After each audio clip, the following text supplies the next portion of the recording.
চিংড়ি মাছ ছাড়া কচুর শাক কী করে রান্না করতে হয় সেটাই আজকে তোমাদের মাঝে আমি শেয়ার করব। তো চলো, গুড মর্নিং এভরিওয়ান। আশা করব তোমরা সকলেই ভালো আছো, আমিও বেশ ভালো আছি। আমার আরও একটা নতুন ব্লগে তোমাদেরকে স্বাগত জানিয়ে আমি আমার ব্লগটা শুরু করলাম। দেখতে থাকো, আশা করছি তোমাদের সকলের ভালো লাগবে। কচুর শাক কেটে নিয়েছি, নিয়ে এবারে জলের মধ্যে একটু লবণ দিয়ে দিয়েছি। আর আজকে যেহেতু চিংড়ি মাছ দেবো না, ওর জন্য পেঁয়াজ আর রসুন দেবো। বেশ খানিকটা জল দিয়ে দিয়েছি, তার মধ্যে কচুর শাকটা সিদ্ধ করে নেব। আর এখানে ছোলা গতকাল ভিজিয়ে রেখেছিলাম, ছোলাটা কচুর শাকে দেবো। ছোলাটা কচুর শাকে দিলে না খুব ভালো লাগে। আর দেখো, কচুর শাকটা ভালোই সিদ্ধ হয়ে গেছে, প্রায় 90% সিদ্ধ হয়ে গেছে। একটু ভালো করে নাড়িয়ে চাড়িয়ে দিচ্ছি, আমার একটু জলটা বেশি হয়ে গেছে। তো ভালো করে নাড়িয়ে চাড়িয়ে এবারে স্ট্রেনারে করে ছেঁকে নেব কচুর শাকটা। তো তেলের ওপরে, সর্ষের তেলের ওপরে দিয়ে দিয়েছি পাঁচফোড়ন আর শুকনো লঙ্কা। একটু ভালো ভাজা হবে, পাঁচফোড়ন আর শুকনো লঙ্কাটা ভালো ভাজা হয়ে গেলে তারপরে দিয়ে দেব রসুন। রসুন দেওয়ার পরে, রসুনটা একটু ভালো করে ভাজা হয়ে যাওয়ার পরে পেঁয়াজ আর লঙ্কাটা বেশি করে লঙ্কা দিয়েছি। আমি বেশি লঙ্কা খেতে পছন্দ করি, তোমরা যার যার পছন্দ মতো দেবে। তো এই যে স্ট্রেনারে করে ছেঁকে নিয়েছি কচুর শাকটা। আর এই কচুর শাকে লঙ্কা আর পেঁয়াজ রসুন একটু বেশি করে দিলে না খেতে ভালো লাগে, ঝাল ঝাল লাগে, মিষ্টি মিষ্টি লাগে, বেশ ভালো লাগে। যেহেতু আমি চিনি দেবো না, ওই জন্য পেঁয়াজ দিলে তো একটু মিষ্টি মিষ্টি হয় খাবার, তো তার জন্য বেশি করে আমি দিয়েছি পেঁয়াজটা। তো যাই হোক, এবারে কচুর শাকটা আমি দিয়ে দিয়েছি পেঁয়াজ রসুন আর লঙ্কার মধ্যে। এবারে ভালো করে ফ্রাই করে নেব। ফ্রাই করে লবণ হলুদ তো দিয়েই দেওয়া হয়েছে, তো ভালো করে ফ্রাই করে নিয়ে তারপরে ছোলাগুলো দিয়ে দিচ্ছি। অলরেডি কচুর শাকটা আমার হয়ে গেছে, দেখো কি সুন্দর হয়েছে। মিষ্টি দিইনি, কিন্তু চিনি দিইনি। তো তোমরা যদি চিনি খাও তো দিয়ে নেবে। চিনিটা আমি অ্যাভয়েড করলাম আমার সুগারের জন্য, তো চিনিটা আমি কোনো তরকারিতে খাই না। তো দেখো কি সুন্দর হয়েছে, বেশ ভালো লাগছে দেখে, খেতে তো আরোই ভালো লাগবে। তো তোমরা কমেন্ট করে জানিও যে কেমন লাগলো কচুর শাকটা। আর এই যে সকালের ব্রেকফাস্ট নিয়ে নিয়েছি ছোলা, তার সঙ্গে পেঁয়াজ আর লঙ্কা কুচিয়ে নিয়েছি একটু, আর আছে লবণ, আর দিয়েছি লেবু, আর তোমার কি দিয়েছি বলো তো, একটুখানি ভাজা মশলা। এর মধ্যে আলু দিলে ভালো হতো, আলু কাবলি হয়ে যেত।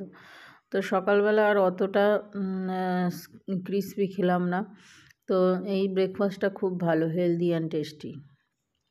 তো যাই হোক, দুধটা ঢেলে নিলাম। গতকাল রাত্রেবেলা শান পড়তে আসার সময় নিয়ে এসেছিলো দুধটা, তো দুধটা ঢেলে নিয়েছি। আর প্যাকেট 500 দুধ আছে, প্যাকেটের মধ্যে একটু জল দিয়ে নিলাম। এই দুধটা না গাঢ় হয়, আমুলের এই দুধটা। তো বেশ অনেকটাই জল দিতে হয় এই দুধে। তো দই পাতাবো, সকালবেলা দই পাতাবো আর একটু চা খাবো। তো চা খাবো জন্য দুধটা আলাদা করে রেখে দিয়েছি, পরে ঢেলে রাখবো। আর এদিকে কাকিমা যে বাসনগুলো মেজে রেখে গেছে সেইগুলো একটু ওয়ার্ড্রপের মধ্যে গুছিয়ে নেব। গতকাল রাত্রিবেলা এসআইআরের ফর্ম দিয়ে গেছে, ফর্মটা ফিল আপ করতে হবে। আমি আমার বাবুকে বলেছি তুমি হোয়াটসঅ্যাপে পাঠিয়ে দিও কীরকমভাবে ফিল আপ করতে হয়, তারপরে আমি দেখে দেখে ফিল আপ করে নেব। তো একটাই মুশকিল, আমার হাজব্যান্ড মশাই তো এখানে থাকে না, ও তো এখন পোস্টিং হচ্ছে ছত্তিশগড়ে। এই যে সইটা যে করতে হয় ফর্মে, সেটাই সইটার জন্যেই চিন্তা হচ্ছে যে ও সইটা কে করে দেবে, ওর সইটা কে করে দেবে। তো সেটাই হচ্ছে গিয়ে কথা, এইটাই নিয়ে একটু চিন্তা ভাবনা করছি। তো সকালবেলার থেকে হাজব্যান্ড মশাইয়ের সাথে সেরকম কথাই হচ্ছে না ভিডিও কলে, কারণ ওদের ওখানে নেটওয়ার্কের খুব প্রবলেম। নেটওয়ার্ক ওখানে এই জিওর নেটওয়ার্ক চলেই না, এত প্রবলেম নেটওয়ার্কে। তো এর জন্য আর কথাই হয়নি, যে ভিডিও কল করছি অমনি গোল গোল ঘুরে যাচ্ছে। তো যাই হোক, এটাই লাস্ট রান্না। দুরকম রান্না হয়ে গেছে, কচুর শাক আর ডাল পটল দিয়ে করেছি, মুসুরির ডাল। আর এদিকে এটা করব বিনস আর গাজর আর টমেটো ক্যাপসিকাম দিয়ে একটা তরকারি করব, শুকনো শুকনো। তেলের ওপরে দিয়ে দিয়েছি পাঁচফোড়ন আর শুকনো লঙ্কা, আর দিইনি। তো এই তরকারিটা খেতে বেশ ভালো লাগে, এর মধ্যে একটু মটরশুঁটি দিলে আরও বেশি ভালো লাগে, আর আলু দিলে তো কোনো কথাই নেই।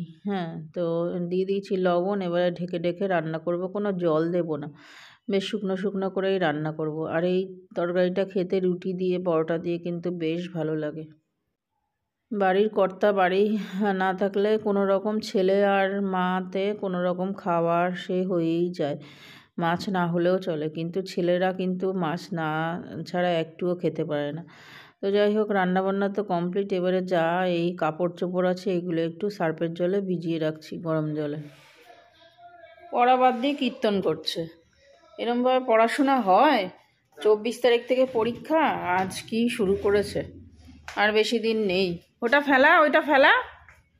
হ্যালো, ওই যে পর্দাটা ফেলা। কি অবস্থা, দুরবস্থা। 12টা 20 বাজে, 25 বাজতে চললো।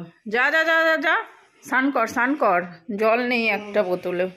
তো চলো আজকে দুপুরের কি কি রান্না করেছি সেটা তোমাদের সঙ্গে শেয়ার করি। এই যে পটলা দিয়ে ডাল, মুসুরির ডাল, হ্যাঁ, আর এটা হচ্ছে এই ভাজাটা গাজর, বিনস, ক্যাপসিকাম দিয়ে ভাজা, আর এইটা কচু শাক, আর এটা ভাত। ঠিক আছে, এই হচ্ছে দুপুরের আইটেম, পঞ্চব্যাগ। খুলে নে, না না, অর্ধেক চালটা ইসে করে নে আগে, অর্ধেক ঢেলে নে তারপরে ইসে করিস। খুলে গেছে তো, খোলেনি, পুরো ছিঁড়ে যাবে ফট করে বস্তা। তো শানকে বলে বলে কাজ শেখানো, বুঝলে তো, করবে না, জোর করে কাজ করানো হচ্ছে ওকে দিয়ে। তো চালটা ঢালতে বললাম, অনেক দিন আগে চালটা আনা, বড়মশাই এনে রেখে গেছিলো, মানে ও আনেনি, ওই ফোন করে দিয়েছিল, অর্ডার দিয়েছিল, ভ্যানওয়ালা এসে দিয়ে গেছে। তো চালটা সরু চাল, বাসমতি রাইস, এটা হচ্ছে গিয়ে 100 টাকা করে কিলো নিয়েছে, 100 টাকা কিলো, 25 কিলো বস্তা। তো এই চালটা যদি নিচে ফেলানো থাকে ওরকমভাবে, তাহলে কীরকম রাগ হয় বলো। পাখা পরিষ্কার করছে, এই ঘরের পাখাটা প্রচণ্ড পরিমাণে নোংরা হয়ে গেছে। এবারে শীত চলে যাওয়ার আগে পরিষ্কার করছে। কেন, চশমা কি হবে, কি চশমা, কি চশমা দেবো, আমার চশমা তোর ইসে হয়? পাওয়ার, সবই পাওয়ার আমার। এই যে চশমা লাগবে আবার ফ্যান পরিষ্কার করতে গেলে। আর এই যে ব্রাহ্মণী চলে এসছে। কেমন আছো? অনেকদিন পরে আসলো। হ্যাঁ, ভালো আছো তো? ভেরি গুড, ভেরি গুড, ভালো থাকলেই ভালো। এসআইআর হচ্ছে তোমাদের ওখানে? হয়েছে? হ্যাঁ, না তো বাংলাদেশে পাঠিয়ে দেবে কিন্তু তোমাদের। হ্যাঁ, বুঝতে পারবো তখন।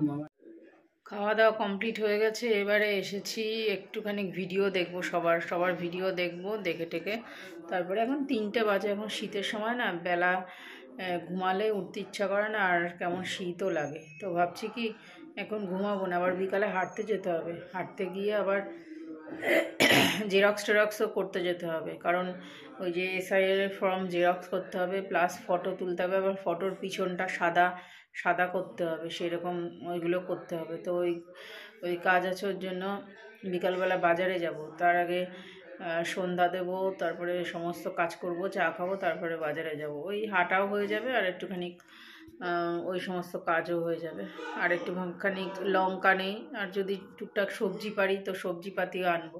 তো এক কাজে মোটামুটি সব কাজই করবো আর আশা করছি বিকালবেলা।